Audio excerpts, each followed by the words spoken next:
Olá, telespectadores da TV Otimista.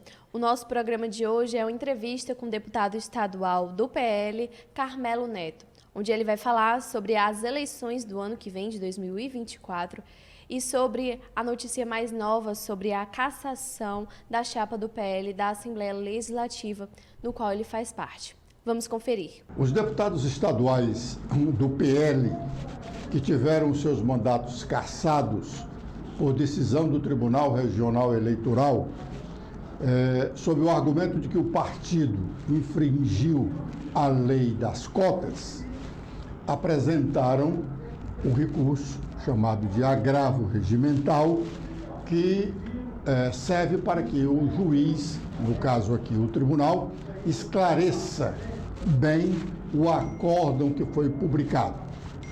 Os deputados ainda podem recorrer da sentença ao Tribunal Superior Eleitoral, mas e ainda tem a favor deles a PEC da anistia, que tramita na Câmara dos Deputados, que anistia todos os crimes, sobretudo os de cotas, relacionados à eleição do ano passado. Um dos deputados que recorreram, todos recorreram, é o deputado estadual Carmelo Neto. Pergunto a ele aqui agora, deputado, o senhor já admitiu a possibilidade de deixar a Assembleia? Olha, é uma possibilidade real, mas na minha concepção remota. Nós fomos cassados pelo Tribunal Regional Eleitoral, mas ainda tem um longo caminho a se percorrer pela frente. Nós vamos apresentar, como o professor Edson falou, os embargos infringentes, embargos de declaração. Um desses embargos tem efeito modificativo, então ainda cabe o recurso via embargos no próprio Tribunal Regional Eleitoral. A decisão foi publicada no Diário Oficial há poucos dias, portanto ainda estamos dentro do prazo de apresentar os embargos. Caso o julgamento dos embargos aí chancele o que já foi decidido pela Corte, o processo vai a Brasília e a gente recorre no mandato ao Tribunal Superior Eleitoral. O placar aqui foi muito apertado, foi 4-3, Vale ressaltar que tanto o presidente da Corte quanto o relator do processo, o desembargador Raimundo Nonato e o desembargador Inácio Cortez, votaram contra a nossa cassação. Então, eu tenho certeza que com tudo que foi apresentado, a nossa defesa em Brasília, com certeza, será em base de votos brilhantes que nós tivemos no tribunal, tanto do relator quanto do presidente da Corte, que fizeram votos excepcionais, que destrincharam acusação por acusação de que o partido tivesse cometido algum tipo de ilicitude, algum tipo de fraude, e os votos deles deixam claro que não houve nenhum tipo de irregularidade, não houve fraude, portanto, não há a cassação de nenhum dos parlamentares do partido, e é por isso que a gente vai batalhar, é por isso que a gente vai lutar. Deputado, conhecendo, como nós conhecemos, a estrutura partidária aqui no Brasil, os partidos são realmente cartórios, partidos têm donos, infelizmente, que não deveriam ter, são os dirigentes do partido que elaboram as listas de candidatos. O senhor, particularmente, sente-se frustrado em não ter acompanhado mais de perto esse processo de elaboração dessa lista? Olha, realmente quem monta a chapa do partido, quem escolhe os candidatos é a direção partidária. Eu não faço parte, não fiz parte durante o período eleitoral da direção partidária, da executiva estadual, da comissão provisória do Partido Liberal no estado do Ceará. Portanto, não participei. Mas é evidente que o presidente do partido, Acilon Gonçalves, ele, na própria votação do Tribunal Regional Eleitoral, que manteve a sua elegibilidade, fica claro que não houve fraude, porque quem administra, quem monta essas chapas eleitorais, isso em qualquer partido, é o dirigente partidário, quem comanda o partido. O professor Silvio foi candidato, ele sabe muito bem disso. E quando o Tribunal Regional Eleitoral do Estado do Ceará decidiu manter o presidente estadual do partido elegível, ou seja, não achou fundamento, não achou prova que pudesse o responsabilizar sobre uma suposta fraude que tenha acontecido na chapa, que não fui eu, nem os deputados eleitos, mas a direção partidária que montou, na verdade, a prova cabal de que não houve nenhuma irregularidade. Manter o presidente estadual elegível é a prova de que não houve fraude.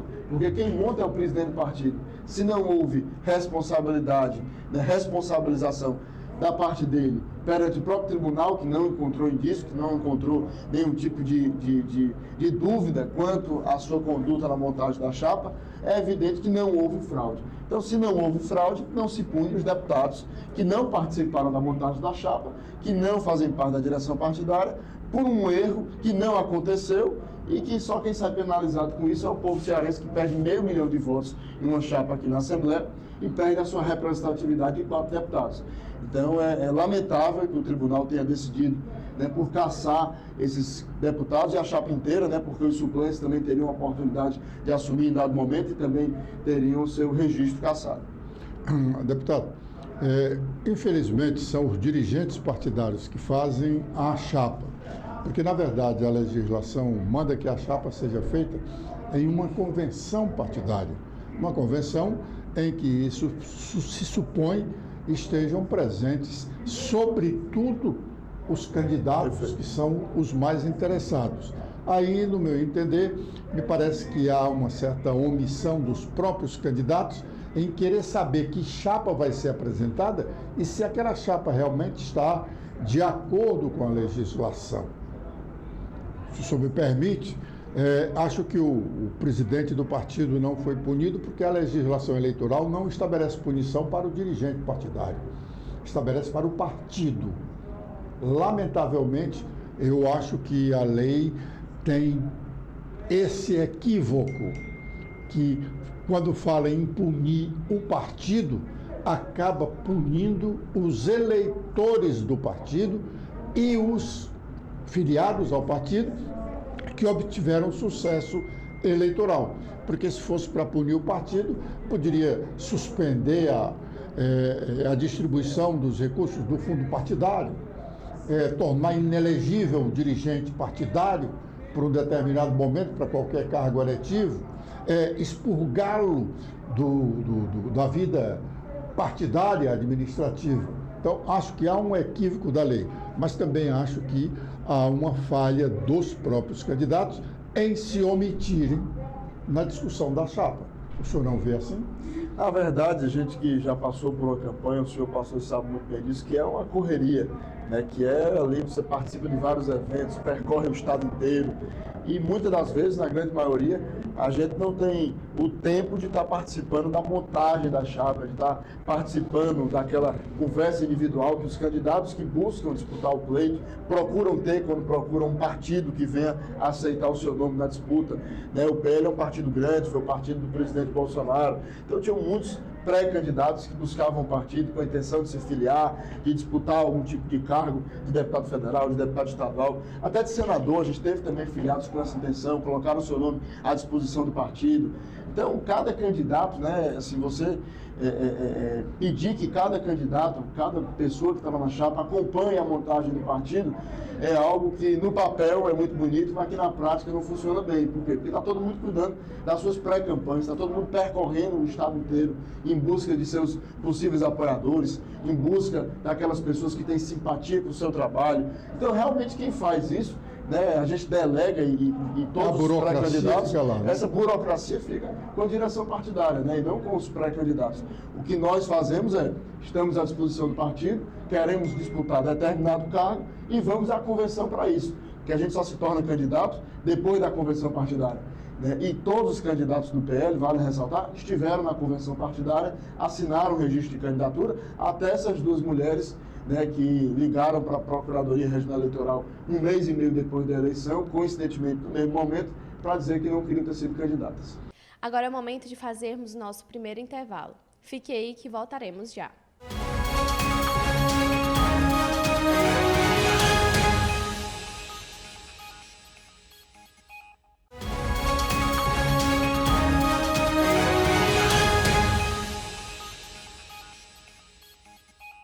De volta, fique agora com a segunda parte da nossa entrevista com o deputado estadual Carmelo Neto. Deputado, todos os 4 candidatos, o senhor, o deputado Alcides, a deputada doutora Silvana, a deputada Marta Gonçalves, apresentaram recursos isoladamente. e o partido também teria apresentado o recurso isoladamente. Por que esse isolamento na apresentação dos recursos, se o objetivo é um só? Na verdade, num processo como esse, cada candidato ele é citado e cada candidato institui um advogado para acompanhar o processo. Assim como o partido, que também é citado, né? Também é uma figura dentro do processo. Então, é natural, né, que cada candidato, inclusive, acho que não só os eleitos fizeram isso, os 4 deputados, mas outros que foram candidatos, não obtiveram sucesso, estão na suplência, também devem ter entrado, né, com algum tipo de embargo. E todos apresentam porque nós instituímos advogado, o pedido é o mesmo, porque ninguém acredita que houve fraude e ninguém quer ser cassado, portanto a gente está batalhando justamente pela legitimidade do voto que nos colocou aqui na Assembleia. Eu fui legitimado por 118 mil cearenses que me colocaram aqui como deputado mais votado, a deputada Marta, a mulher mais votada no Estado, a deputada Silvana, a segunda mulher mais votada no Estado, o deputado Alcides, que fez quase 80 mil votos. Então, são 4 parlamentares realmente legitimados pela vontade popular para estar aqui na Assembleia representando o povo cearense. Então a gente entrou, né, porque instituímos advogado, fomos citados individualmente, dentro do processo, né, nós somos considerados réus, cada candidato, cada membro da chapa é considerado um réu do processo, portanto é natural que nós possamos entrar com embargos, cada um dentro da sua individualidade, mas obviamente pedindo e querendo o mesmo objetivo. Deputado, que manifestações o senhor e, por extensão, os seus colegas que estão nessa dificuldade, experimentando essa dificuldade, receberam das direções partidárias, local e nacional? Porque o partido, em se concretizando essa decisão, é uma perda irreparável para o partido. Sim, com certeza. O partido está muito empenhado, não só prestando solidariedade e lamentando uma decisão como essa, né, que tira 4 deputados bem votados, eleitos, repito, todos que estão aqui estão legitimados pelo voto, então é lamentável que um processo como esse, orquestrado por aqueles que querem nos perseguir, aqueles que nós fazemos oposição no estado do Ceará. É importante dizer que esse processo começou com o pedido de uma candidata derrotada do PSOL que não ganhou no voto e quer tirar nossas cadeiras do tapetão, da Federação do Partido dos Trabalhadores do estado do Ceará. Então, são aqueles que nós enfrentamos, aqueles que nós fazemos oposição, que querem puxar o tapete e tirar esses 4 deputados. Então, o partido, o PL e nós, dentro da nossa individualidade, lamentamos por completo a decisão do TRE, mas repito, a decisão apertada, foi 4-3, vamos recorrer ao Tribunal Superior Eleitoral, a Executiva Nacional do Partido, né, através do seu presidente nacional, do dirigente nacional do partido, se preocupa muito com essa violação da democracia que caça, cala meio milhão de cearenses, meio milhão de vozes que votaram nos candidatos do PL. Portanto, a gente vai batalhar e o partido está dando total assistência para isso, né, inclusive jurídica também, para que nós possamos ter bons advogados que possam fazer uma sustentação oral, petições aí realmente das melhores possíveis, para que nós possamos esclarecer aos juízes, aos desembargadores, aqueles que estão a nos julgar, que não houve nenhum tipo de irregularidade e a democracia e o voto precisam ser respeitados. Deputado, o senhor está aparecendo em rede nacional numa programação do partido incentivando a filiação dos jovens ao PL Jovem. Esse chamamento ao senhor para participar desse movimento, e o senhor é um dos destaques, se não para aqui, para o Ceará, o principal destaque, juntamente com a ex-primeira-dama do país. Esse chamamento se deu antes ou depois dessa decisão do TRE? Na verdade, se deu bem antes, né? Nós estamos há muito tempo já formulando, estruturando o que já foi lançado recentemente, o PLJ, né? Que é a juventude do Partido Liberal.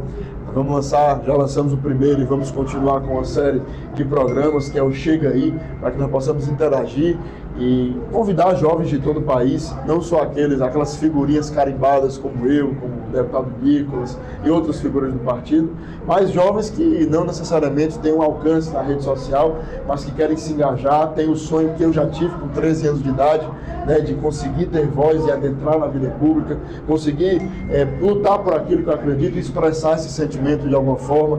Então, o nosso objetivo é dar voz aos jovens de todo o Brasil que venham a se engajar e se interessar, assim como eu. Eu fui vereador com 19 anos, foi o deputado mais votado do estado com 21, e eu tenho certeza que a gente pode espalhar esse sentimento e levantar uma geração por todo esse país, não só pelo estado do Ceará, que venha se engajar, disputar eleições, enfim, lutar por aquilo que você acredita. E o objetivo do Chega Aí, o objetivo do PLJ é justamente dar voz, dar oportunidade para que o jovem venha debater, discutir suas ideias e, com certeza, no futuro, a gente tem um país melhor. Deputado, só voltando um pouco à decisão do Tribunal Regional Eleitoral, emocionalmente, como é que a sua família recebeu isso? Olha, a família sofre mais do que a gente. Né? A gente que está na política, digamos que o couro já está mais grosso, né? E a esposa, o pai, a mãe, a irmã, sempre sofre mais com esse tipo de notícia. Mas eu estou bem espiritualmente, estou muito tranquilo, até porque estou com a consciência tranquila. O seu pai, que é um incentivador da sua, meu pai é um grande da sua carreira política. Digamos que a minha tranquilidade tranquilize ele. Por quê? Porque eu não fiz nada, tenho uma consciência tranquila, tenho as mãos limpas, tenho a consciência de quem chegou a esta casa apoiado por milhares de pessoas do estado do Ceará, pessoas que acompanham o nosso trabalho, que admiram a nossa trajetória, a nossa luta política. Então eu estou muito tranquilo, estou bem espiritualmente, bem comigo mesmo, bem com a minha família, não fiz nada de errado, estou aqui legitimado pelo voto, o processo não nos deixa inelegível, então eu tenho certeza que se uma injustiça vier a prosperar e um julgamento injusto vier a cassar os nossos mandatos, nós seremos julgados pelo voto, nós seremos julgados pelo povo, numa próxima oportunidade que nós venhamos a ter de colocar o nome à disposição da sociedade. É porque eu faço política desde os 13 anos de idade e não tinha mandato e já lutava por aquilo que eu acredito e acredito nas mesmas ideias, tenho convicção dos princípios e valores que carrego, que são os mesmos até hoje. Então, se em determinado momento a gente vier a ficar sem mandato, não vou desistir, porque parar nunca foi opção, e a gente vai continuar defendendo esse conjunto de ideias que nós estamos aqui na Assembleia Legislativa representando. E em uma oportunidade, o povo também vai nos julgar se nós devemos ou não continuar em um cargo público, um cargo eletivo, representando a sociedade. Deputado, tudo bem a ideia do PL jovem, PLJ, né? Por que omitiram o restante, botaram só PLJ? Porque J de juventude, né, e J de Jair Bolsonaro. Então é um nome bacana aí que representa muito bem o que o partido é, a liderança do presidente Bolsonaro, inclusive dentro da logo aí que foi apresentada, né, o PL e o J ele é verde e amarelo, para representar essa mudança que o Brasil viveu, esse caminho de prosperidade que nós percorremos. Eu tenho certeza que a gente vai voltar a esses trilhos de progresso, de continuidade daquilo que é bom, daquilo que dá resultado, daquilo que funciona, daquilo que gera emprego, daquilo que coloca o Brasil em outro patamar a nível mundial. Vamos agora para a nossa última pausa. Fica aí que retornaremos já.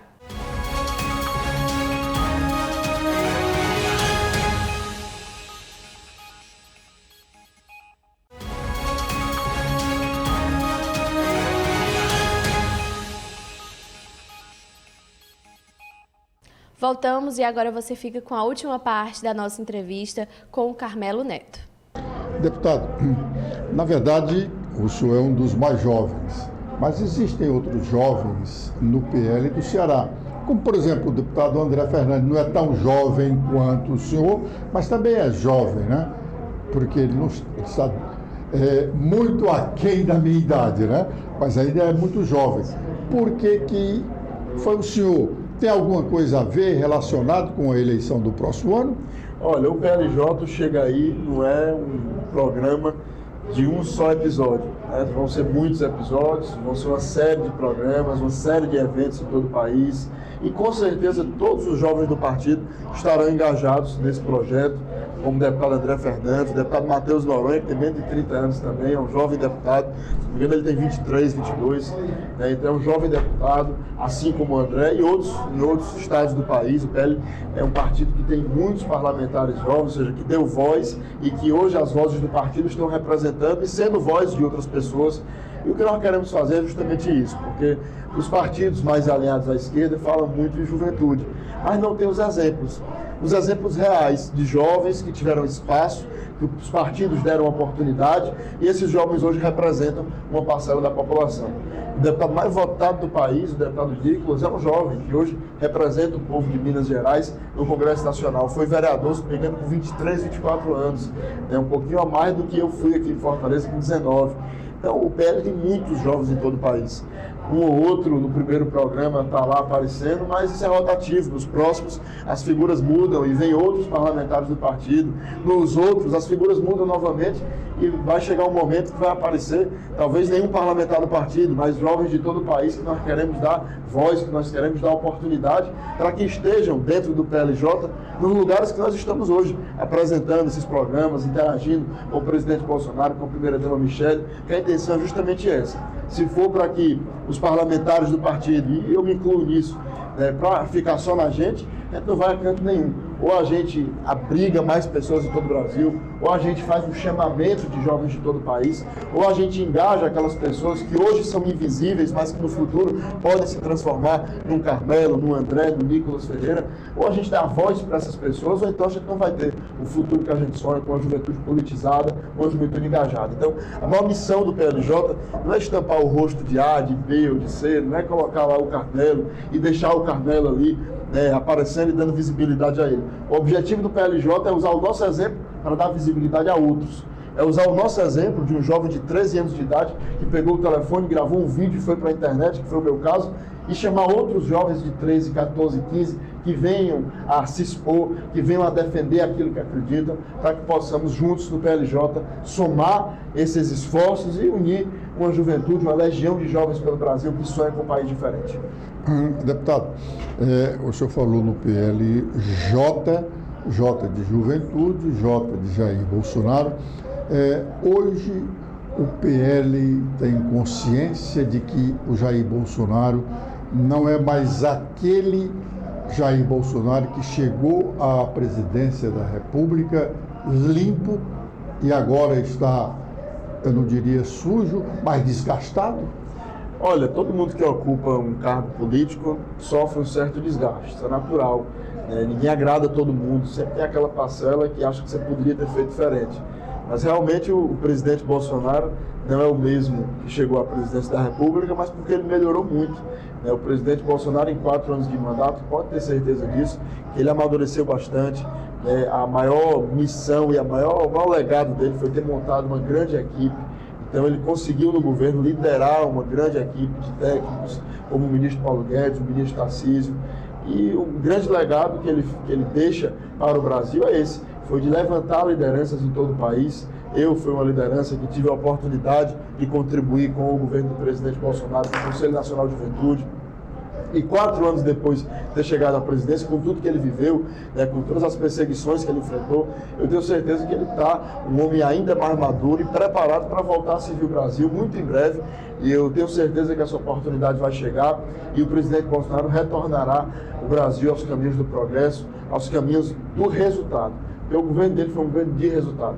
Foi um governo de resultado na economia, foi um governo de resultado na infraestrutura, entregando obras, acabando com passivos de obras inacabadas, de obras paradas que nós tínhamos no Brasil e no Ceará. O passivo de obras paradas que nós temos no estado do Ceará foi zerado pelo governo do presidente Bolsonaro através da liderança do ministro Tarcísio. Então, foi um governo de técnicos, um governo que deu resultado. E eu tenho certeza que depois de 4 anos, depois de tudo que ele enfrentou, depois de tudo que ele viu, porque a pessoa que chega na presidência da República vive experiências que nunca tinha vivido antes. Chegar na presidência da República é um grande desafio.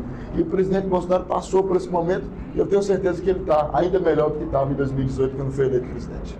Deputado, o senhor não acredita de nada do que se fala hoje aqui, das tentativas dele de dar um golpe na democracia, de agir ditatorialmente, de querer, em vez de promover o Congresso, promover as Forças Armadas, que não são um poder, o Congresso é um poder, toda a história aí dessas joias que apareceram aí. O senhor acha que isso não o desgastou? Olha, tudo isso aí já está sendo muito bem esclarecido pela própria Polícia Federal, depoimento do presidente, da primeira-dama Michele, então eu fico muito tranquilo quanto a isso. Tenho certeza que o presidente ele vai conseguir esclarecer absolutamente tudo, porque é um homem de reputação ilibada. E quanto às Forças Armadas, ele é capitão do Exército. Então, o presidente Bolsonaro ele tem um respeito muito grande pelas Forças Armadas e não esconde, né, a admiração que ele tem pelo Exército brasileiro. Mas o histórico dele nas Forças Armadas não foram de respeito às Forças Armadas. Né? Enquanto cidadão, eu tenho também um enorme respeito pelas Forças Armadas do Brasil e acho que um país que tem um exército forte é um país forte. Você vê os Estados Unidos, você vê Israel, são países que têm um exército forte, portanto tem um respeito de outros países do mundo, né, que respeitam a força daquele país para se proteger e para proteger os seus. Então, tenho muito respeito pelo Exército, o presidente Bolsonaro também, mas vale dizer, ele é um grande democrata. O presidente Bolsonaro é um democrata. Respeitou o Congresso Nacional, respeitou o Supremo Tribunal Federal, mesmo discordando de muitas das decisões daquele tribunal. Portanto, é um presidente um grande democrata, que escutou o povo brasileiro, que soube ouvir em todos os momentos, que nunca foi aí desumilde, deselegante com o cidadão, mesmo pelas críticas proferidas a ele, eram das mais injustas possíveis. Um presidente que respeitou a imprensa. Você tem uma ideia, no Palácio da Alvorada, hoje não existe mais isso no governo Lula, mas tinha o cercadinho que foi usado de uma forma tão pejorativa para aqueles que queriam atacar o presidente, mas era uma forma que ele tinha de ouvir, de dar oportunidade para que os jornalistas ficassem ali e perguntassem a ele, tanto de manhã, quando ele saía do Palácio da Alvorada para o Palácio do Planalto, quanto à noite, quando ele retornava do Planalto para a Alvorada. Ele descia do carro, atendia a todos, respondia perguntas das mais diversas e sem combinar algum tipo de questionamento. Hoje o que a gente tem é um governo que não tem mais essa atenção com os jornalistas do país, inclusive permite e se cala quando um segurança do ex-presidente da Venezuela, o ditador Nicolás Maduro, agride uma jornalista em solo brasileiro, em pleno Itamaraty, no evento oficial do governo brasileiro. Então foi um presidente que infelizmente sofreu muitas injustiças, mas que em nenhum momento deixou de respeitar, de ouvir, de dar atenção. Obviamente ninguém tem sangue de barata, algumas injustiças fazem você proferir algum tipo de comentário que depois você volta atrás, é natural. Isso ocorreu na campanha, o presidente pediu desculpa por alguma afirmação que ele tenha feito ao longo de 4 anos de mandato, que as pessoas não tenham interpretado da melhor forma, e ele fez isso como gesto de muita humildade e respeito ao povo brasileiro e ao país. Mas eu tenho certeza que ele aprendeu muito em 4 anos, amadureceu muito em 4 anos e está muito melhor do que ele estava quando começou a servir o Brasil em 2019. Então está muito mais do que preparado para retornar a servir o Brasil. Deputado, com todo respeito às suas posições, mas eu discordo dessa relação com relação a jornalistas, e se nós formos falar com as colegas jornalistas, uma está aqui, elas não concordam com o que o senhor disse na relação do ex-presidente Bolsonaro com a imprensa. As mulheres jornalistas do Brasil têm muito a reclamar do Bolsonaro, ex-presidente, e os homens jornalistas também têm muito a reclamar.